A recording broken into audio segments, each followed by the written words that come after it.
Okay, so today I thought I'd talk about Facetheory. Actually, I just picked up a few new goodies from them, and I have about 19 Facetheory products, so I thought I'd talk about my favorites and my least favorite products from Facetheory. Really, overall, like Facetheory, they're pretty darn affordable. They make most of their products in scented and unscented versions, which is wonderful for those of us with sensitive skin. It's also vegan and cruelty-free. So overall, they're a pretty darn good brand. I'll link to everything below. So be sure to check those out. And let me just start going. So, Facetheory generally has really nice recyclable packaging. That's the other nice thing about them. They generally use glass or metal for their tubes. So, okay, first off, I just picked this up on my last Facetheory haul with their sale.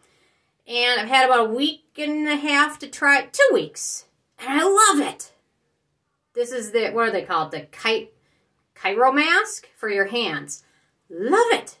I'm really snobby when it comes to hand creams. They can't be too greasy. They have to soak in and not feel slippery. And I love this stuff. My hands just feel so much more hydrated. Even like around my nails that tend to get really dry. It's wonderful. I love it. It's kind of on the thicker side.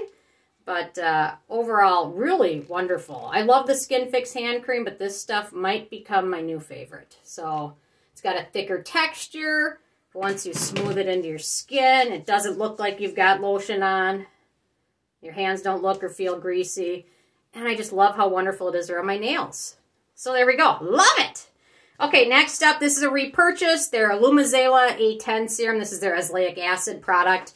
I love Azelaic Acid. If you have not tried it, I'm sick of mentioning this, but if you haven't tried it, you should try Azelaic Acid. It's really great for redness, breakouts, acne-prone skin, hyperpigmentation. What is it not good for? I don't know. It's good for everything. So this stuff I love. 10% Azelaic acid. Also contains oat kernel, aloe vera, and it's fragrance-free. So this is my second tube of it. Love it.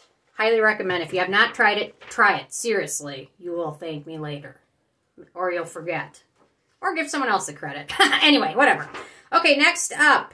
Their green tea rescue mask. I love this stuff too. It's got French clay in here, chamomile, green tea, panthenol. And it's clay, but it doesn't really have like the gritty clay texture that a lot of masks have.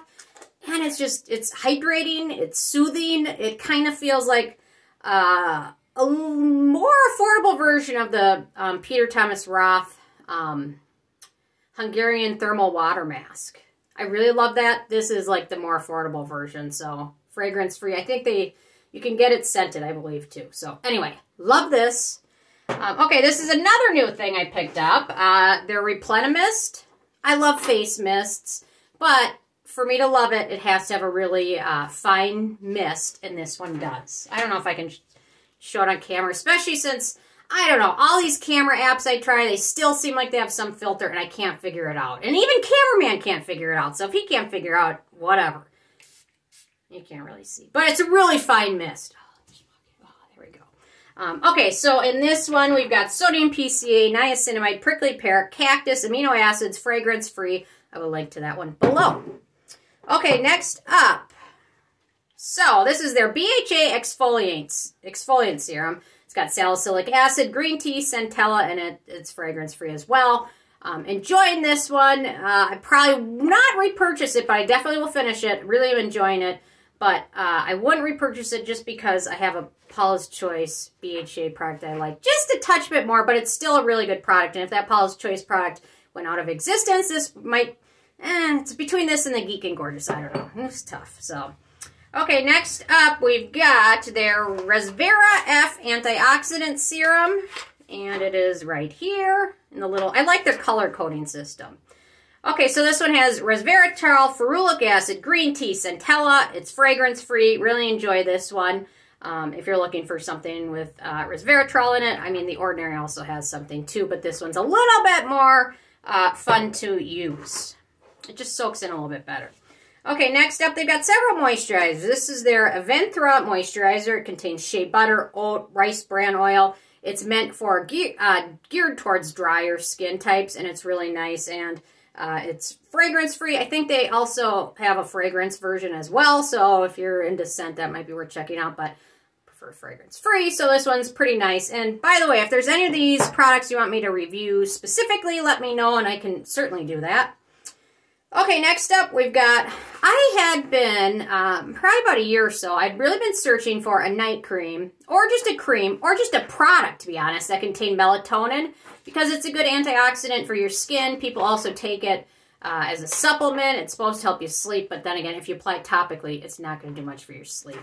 And you know what, to be honest, I've tried the supplements and it didn't do anything for me, but I'm a total insomniac, so. Okay, so this is their relaxing night cream with melatonin, vitamin E, peptides, and again, this is the unscented version.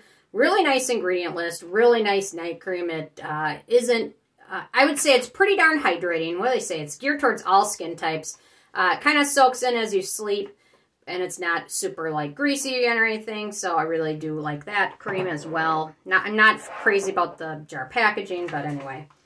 Okay, next up.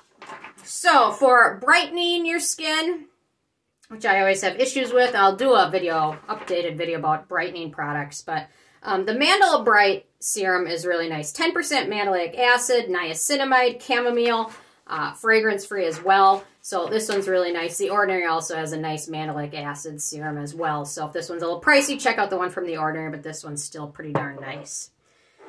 Okay, let's see. Next up, we've got their Bakuluronic Moisturizer. This one contains bakuchiol, ferulic acid, shea butter, fragrance-free, you can get with a scent. I do like this one, but not as much as some of the other moisturizers I mentioned. It's a nice one, but it's not a must-have. So, okay, next up we've got another brightening product. This is their Exogloss Serum. And here we've got tranexamic acid, niacinamide, sodium ascorbyl phosphate, which is a vitamin C derivative, and this one again is fragrance-free. It's a nice one for brightening up skin, but my skin is pretty darn tough when it comes to brightening because I've tried so many different brightening things. So tranexamic acid is nice. Niacinamide's fine, but to be honest, there's other better brightening products out there. The Topical's Faded, the Regimen Lab Level Serum is another one. If you have mild pigmentation issues, this one might be enough. For me, it wasn't enough, but it's still a good product overall.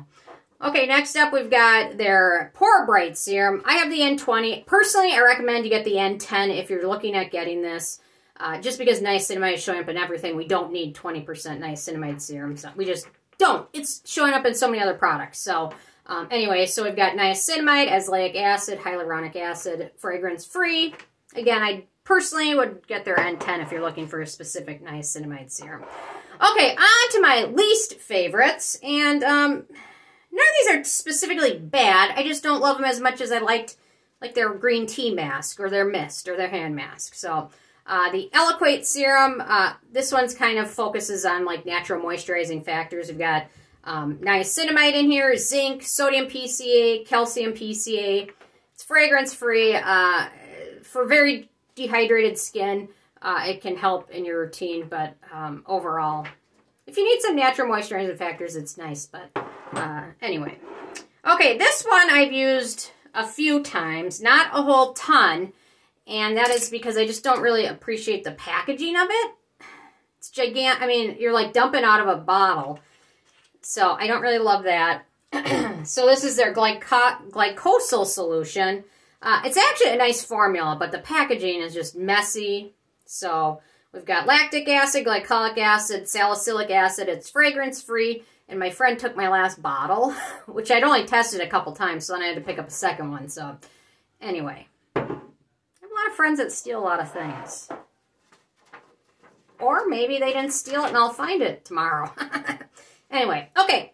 Next up for least favorites, we've got their Polypep Collagen Serum. I just don't love the texture. It's very liquidy. It's got a peptide. It has green tea, chamomile. Again, it's fragrance-free. It's, in my opinion, the Ordinary Buffet is better. That's all I'll say. Okay, next up we've got their, let me take it out of my organization system. Their Centisud Botanical Serum. This one also uses the vitamin C derivative sodium ascorbyl phosphate, vitamin E, Centella asiatica, ferulic acid. It's fragrance-free. it's nice for me. It just doesn't fit a necessary need in my routines. So I guess I have vitamin E in a lot of stuff. I get my regular L-ascorbic acid, centellas and everything. I mean, yeah, you get the point. Okay, my skin did not love this one, but a lot of people love it. I think it's one of their best-selling products, and that is their Super Gel Moisturizer. My face didn't love it, but my neck has been appreciating it, so that's always good. Really wonderful gel texture. I recently did a full review of it if you're interested in that, but the texture of this one really is quite nice. So it's just a gel, literal gel texture. It's nice. We've got aloe in here, green tea, niacinamide. It's fragrance-free or unscented version. And then their Glycolic Acid Face and Body Scrub. I'm not a big scrub person, face or body. Occasionally I like it. I use this more on my body. It's okay. I don't know if my body's that dry that I need specific body exfoliation scrub, but anyway, here it is. It's okay. And then, I didn't have a link to this one, but their Retin C Vitamin Oil. I've been using this on my body now for a couple weeks, off and on, and I actually really enjoy it. It's nice and hydrating. And what else? We've got vitamin A, C, and E, jojoba, and squalane. It's hydrating enough. I wish I would have picked this up towards the beginning of winter because my skin really could have used it when it gets so dry. Because the oil texture is nice and some good ingredients. Nothing wrong with that. So, anyway, those are my favorites and least favorites from Facetheory. Really, overall, not a bad product in the whole lineup. They're all really decent products. Just what do you need? I mean, obviously, I don't need 19 different Facetheory products. And my skin doesn't necessarily, I mean, certain ones of these work great for me and I love them. And other ones are like, they're average. But for other people, they might be total winners. So, anyway, I'm interested in from you guys. Look at that gel. What your favorites from Facetheory are and what you love about them. Leave a comment. Love hearing from you guys and stay tuned for more tomorrow. Thank you so much. Bye, guys.